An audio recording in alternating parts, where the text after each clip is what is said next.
Bonsoir, vous êtes toujours sur Radio Sensation, c'est l'heure du MAG Normandie. Ce soir, on vous emmène sur les bancs du lycée avec Frédéric Van de Castel, proviseur adjoint du lycée Clément Ader de Bernay. Bonsoir. Bonsoir. Et monsieur Pierre Richard, directeur délégué aux formations professionnelles et technologiques du même lycée Clément Ader. Bonsoir. Alors, vous organisez le 9 mars une porte ouverte qui aura lieu de 9h à midi. Quel métier est-ce qu'on peut y découvrir ? Alors, je vais commencer à parler.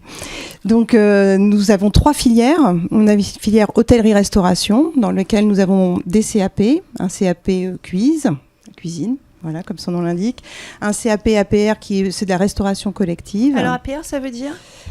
Agent polyvalent de restauration. Voilà, c'est de la cuisine collective, des selfs en entreprise ou dans les milieux d'administration, etc. Ensuite, vous avez un pôle tertiaire ? On a un pôle tertiaire, tout à fait. Alors, avec une dominante en commerce, en vente, et puis aussi en gestion et administration. Et la troisième ? L'industriel. Je vais laisser monsieur Richard parler. Filière industrielle avec de la chaudronnerie, de l'usinage et du système numérique. Ça représente combien d'élèves à peu près sur l'ensemble de ces 3 voies ? Alors, on peut accueillir jusqu'à 560 élèves. Nous avons 5 classes de CAP et nous avons 6 classes de bac professionnel.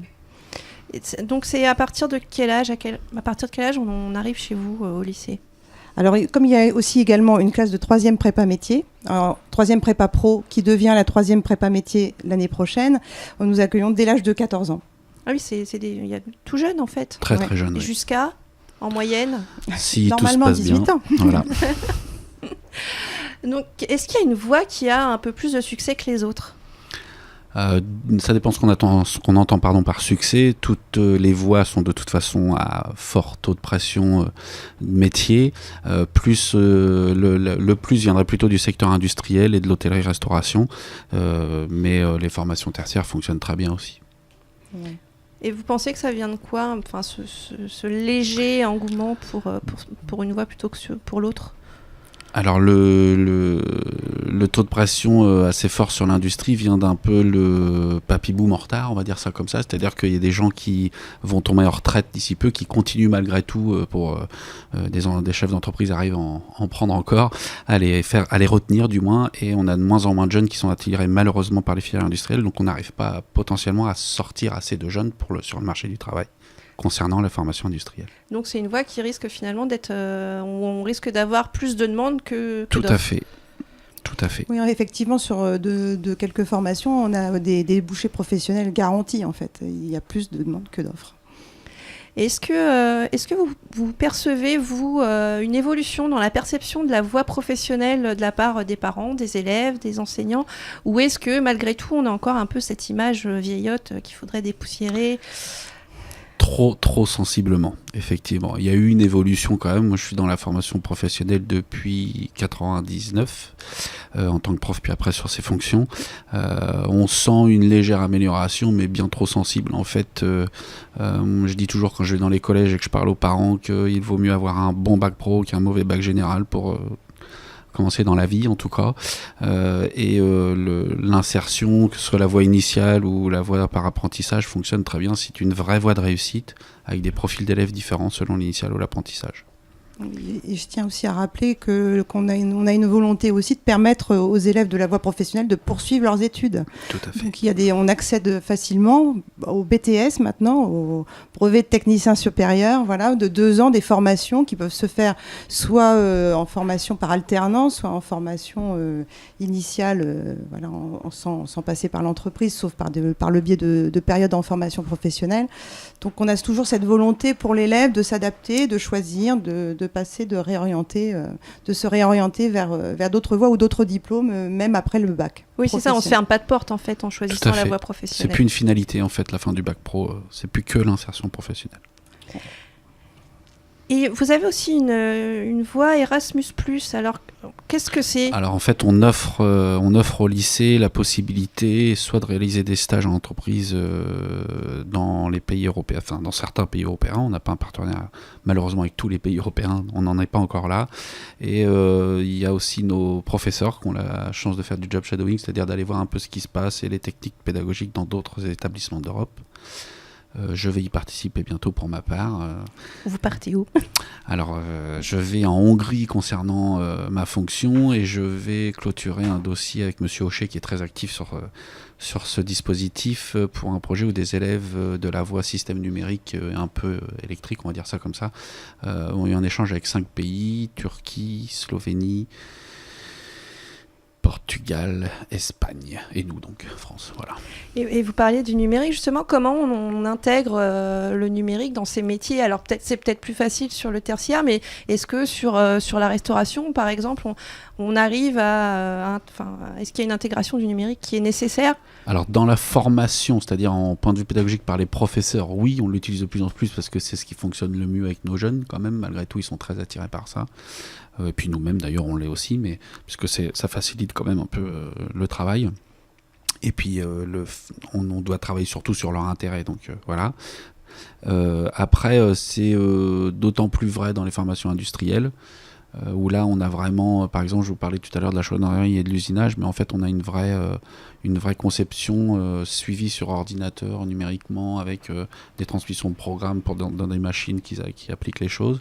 Et puis on essaye aussi de faire réfléchir les élèves justement sur cet aspect numérique et sur leurs dangers aussi, parce qu'ils n'ont pas toujours l'utilité qu'on en voudrait. Et donc, lors de cette porte ouverte du 9 mars, donc on rappelle les horaires qui sont de 9h à midi, et voilà, uniquement le matin, est-ce qu'il y aura des démonstrations des différents métiers? Oui, il y aura des ateliers, effectivement. Donc, que ce soit dans les ateliers sur le site. Alors, notre lycée a la spécificité d'avoir 2 sites pour l'instant, le site Éole et le site Lotin. Le site Éole est plutôt dédié aux formations industrielles.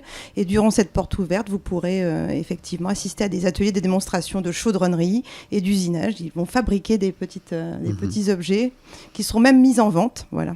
En fait, de toute façon, les professeurs et quelques élèves volontaires font la démonstration et présentent leur formation, quoi qu'il arrive, surtout pour essayer de les démystifier. Ce qui est intéressant pour le grand public, entre guillemets, c'est de découvrir ces ateliers, parce qu'on ne se rend jamais compte, tant qu'on n'y est pas, de tout l'argent que la région investit dans ces formations, parce qu'on est quand même très bien doté pour certaines, et un peu moins pour d'autres, mais on y travaille. et les élèves, le fait de se rendre sur place, se font une autre idée, bien souvent en sortant du lycée. Même on peut l'observer à travers nos mini-stages, c'est-à-dire qu'on accueille déjà des élèves de 3e sur des stages d'une journée où ils peuvent exercer avec la classe, ce qui fait que ça démystifie quand même les choses de façon très intéressante, en tout cas on le mesure en fait. Et ces élèves qui viennent en mini-stage, est-ce que c'est des élèves qui ont déjà choisi une voie plus ou moins, ou est-ce que des fois il y en a qui arrivent et qui découvrent totalement que sont les métiers? Alors au départ c'était surtout pour les faire découvrir, et tous les lycées qui ont fait ça ont été victimes de leur succès, c'est-à-dire qu'on a été assaillis de demandes. Donc maintenant on demande quand même qu'il y ait déjà eu un choix de fait avant, parce qu'on ne peut malheureusement pas offrir plusieurs mini-stages à plusieurs élèves. Et déjà, quand on arrive à offrir un mini-stage par élève qui le demande, c'est déjà un miracle. Donc on demande quand même qu'il y ait un choix de fait. Et puis il faut dire aussi que les professeurs dans cet accueil s'investissent, c'est-à-dire qu'ils essayent de prévoir quelque chose pour recevoir de façon pertinente l'élève, parce que le but c'est quand même qu'ils reviennent. Et donc du coup, quand ils viennent et qu'ils sont plus ou moins intéressés, ça dessert tout le monde, tout simplement. Et est-ce que justement vous avez eu, lors de ces accueils en mini-stage, des élèves qui s'apercevaient que finalement ils se trompaient totalement dans leurs vœux? Ça arrive, tout à fait. Ouais. D'où l'importance. D'où l'importance de le prévoir, parce qu'effectivement, quand ils sont en formation au mois de septembre, il faut savoir aussi qu'on a une semaine d'insertion avec des entretiens individuels qui permettent justement de rectifier au possible, parce que c'est pas toujours simple ces choses.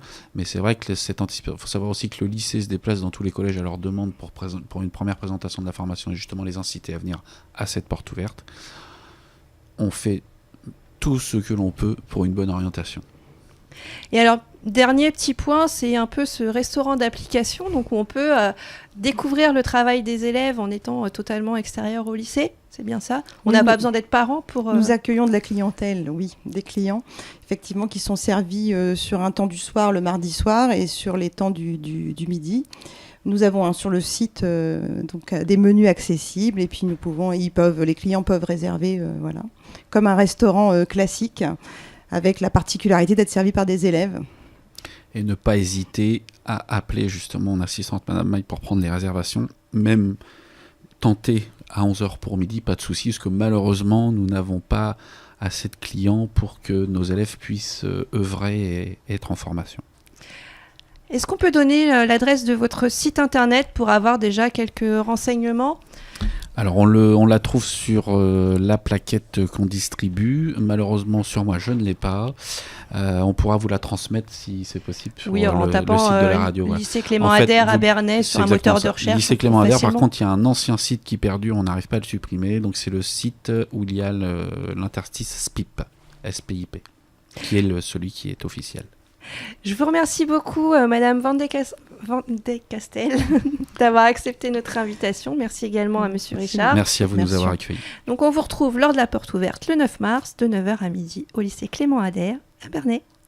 Nous vous y accueillerons volontiers. Avec plaisir.